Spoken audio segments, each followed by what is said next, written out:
नमस्कार. दशम स्थानातील केतू जर मेष, कन्या आणि वृश्चिक राशीत असेल तर खूप चांगला धनलाभ देणारा योग करून देतो व अशा व्यक्तीला धीट, बुद्धिमान, साहसी, निश्चयी व लोकांवर छाप पाडणारा बनवतो.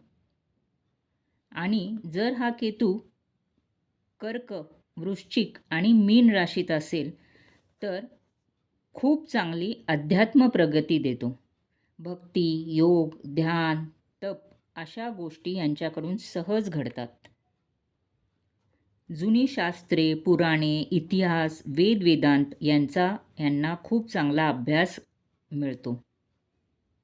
पण जर हा केतू अशुभ असेल किंवा अशुभ ग्रहांबरोबर असेल तर यांना खूप अडथळ्यांना तोंड द्यावे लागते.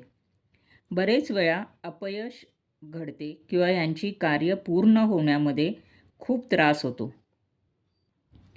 तर अशा व्यक्तींनी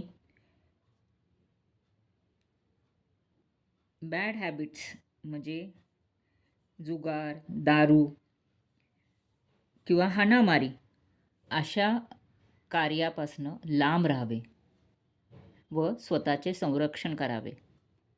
अशा